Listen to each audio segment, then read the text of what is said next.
Hello and welcome to Academic English UK presentation on useful academic writing websites specifically for essay writing. Today I'm going to provide a whole range of different websites that you can use to improve your academic vocabulary, grammar and fluency in writing. So to begin with, the Cambridge Dictionary. It is recommended that international students use an English-to-English dictionary that is trustworthy and reputable, and we recommend the Cambridge Dictionary. So the Cambridge Dictionary is relatively easy to use.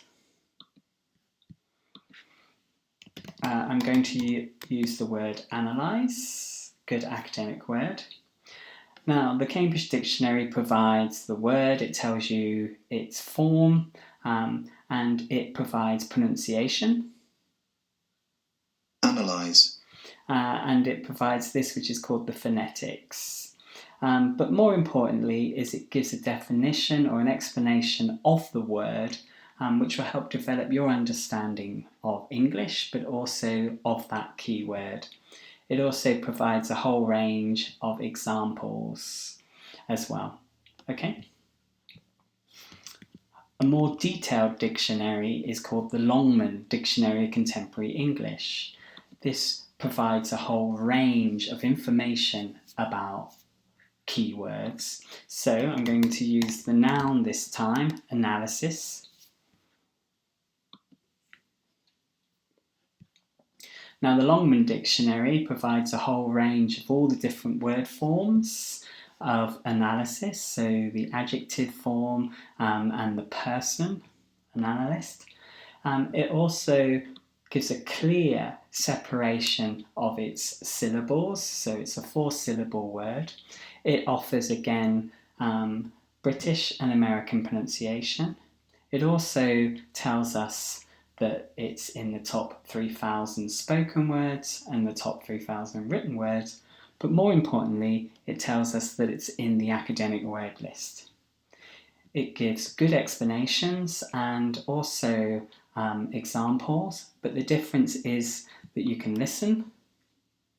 A detailed analysis of the week's news, which is really helpful for presentations.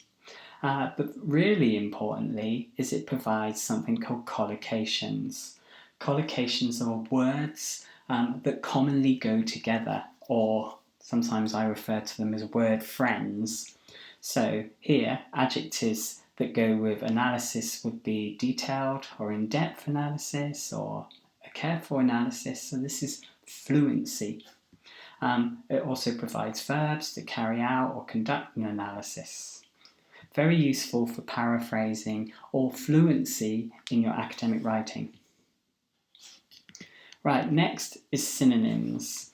Thesaurus.com is a synonym website.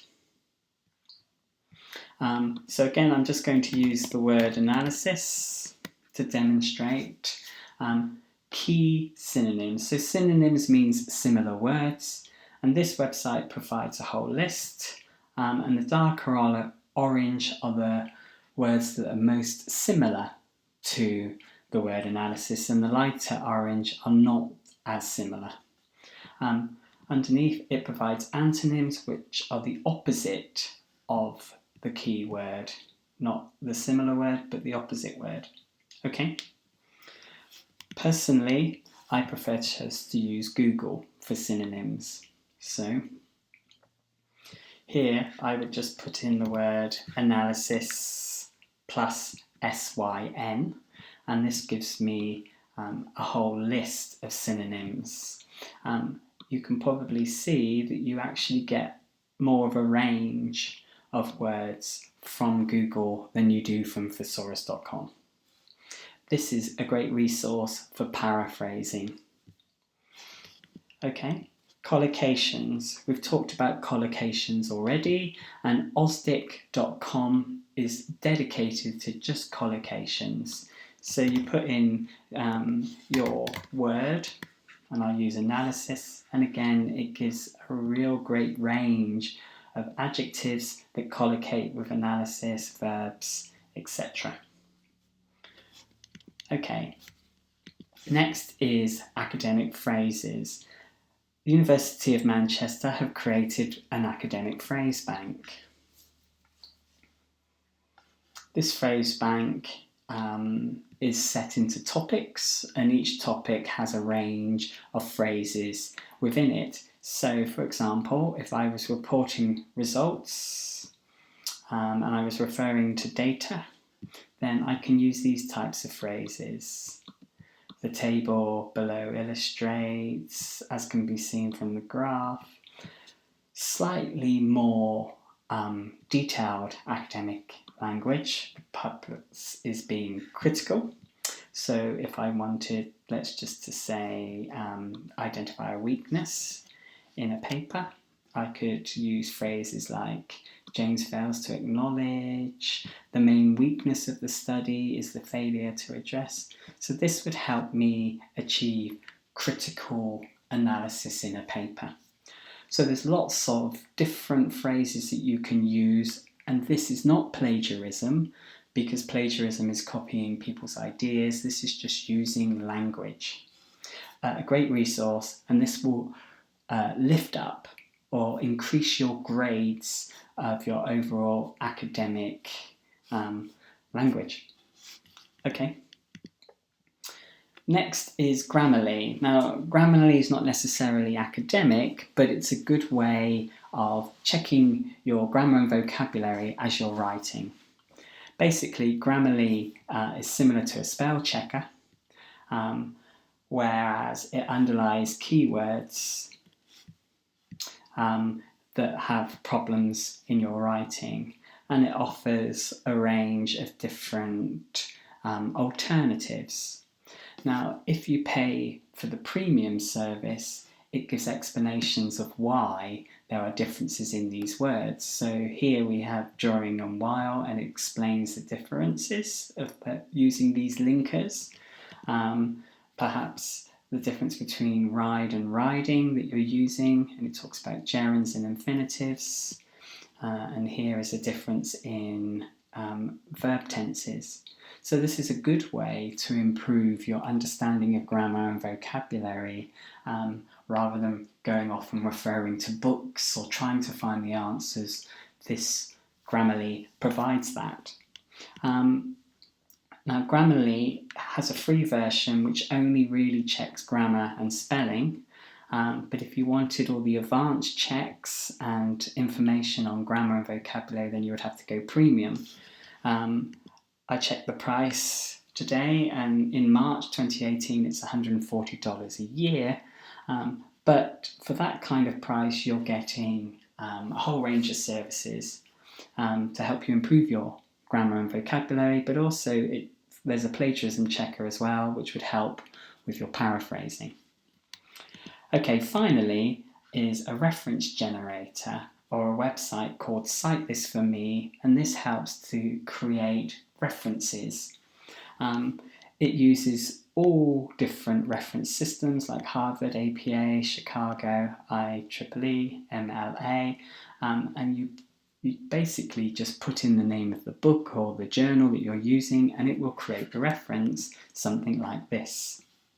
So it will create an in-text reference for you, and it will do a bibliography reference in your particular referencing system. And then you can just copy and paste that into your reference list. So an example of this website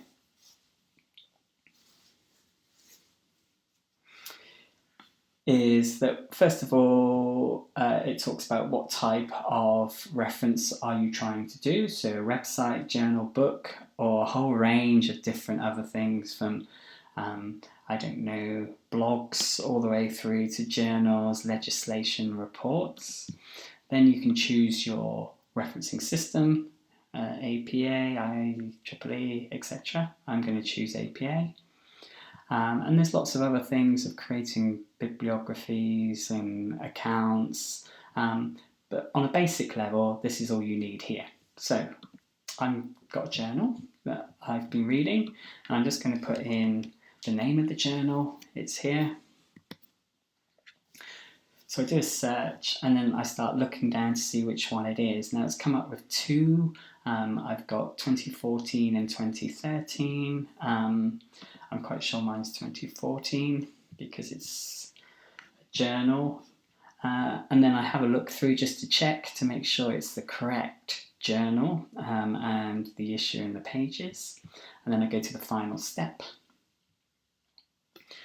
Now, if this was an electronic journal, I would have to put in the access date of when I went there, but it's not, it's a hard journal, so I'm just going to continue on. And then here we are, I'm given the reference, and all I do is copy and paste it into my reference list. The bibliography won't stay here forever, so it's a good idea to create it, copy it before it's gone. Okay, that's the end of today's presentation. I hope you enjoyed it. I hope it was helpful. And if you want more information, then go to our website, academicenglishuk.com/writing for lots of key information. Thank you.